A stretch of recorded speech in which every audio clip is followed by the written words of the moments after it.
আমি না তোমাকে অনেক অনেক ভালোবেসেছিলাম। যখন তোমার কথা আমার মনে হতো, আমি তোমার কাছে পাগলের মতো ছুটে যেতাম। তুমি যেদিন আমার কাছ থেকে চলে গেলে, সেদিন প্রচণ্ড ঝড়ের বেগে আমার হৃদয়টা ভেঙে চুরে দুমড়ে মুচড়ে দিল। আমি যেন প্রবল ঝড়ের কবলে পড়া এক ডানা ভাঙা পাখি হয়ে গেলাম। আমার স্বপ্নগুলা কেমন যেন ভেঙে দুমড়ে মুচড়ে গেল। আজও আমি তোমাকে ভালোবাসি।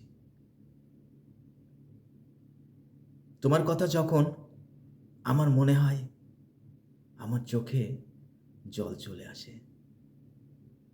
শুনেছি কি না, হৃদয়ে যদি আঘাত না লাগে, চোখে জল আসে না। আমার কি ঠিক তাই হয়? আমি জানি না। আমি কিছুদিন আগে একটা পোস্ট করেছিলাম,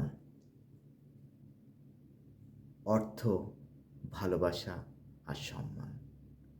কিন্তু মেজরিটি% মানুষই ভালোবাসাটাকে বেশি প্রাধান্য দিয়েছে।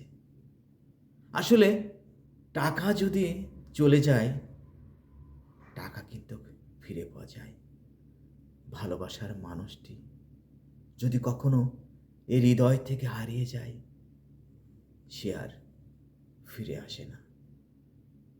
অনেক মানুষ আছে যারা বাবা হয়ে গেছো, মা হয়ে গেছো, তোমরা কি বলতে পারবা ভালোবাসার হারিয়ে যাওয়া ভালোবাসার মানুষটির জন্য তোমাদের হৃদয় কাঁদে না?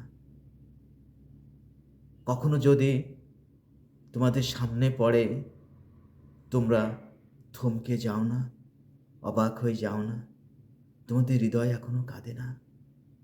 অবশ্যই কাঁদে। তাই আমি তোমাদের বলতে চাই, তোমাদের ভালোবাসার মানুষটি যতই অভিমান করুক, রাগ করুক, তোমাদের হৃদয় দিয়ে ভালোবাসার মানুষটিকে ধরে রেখো।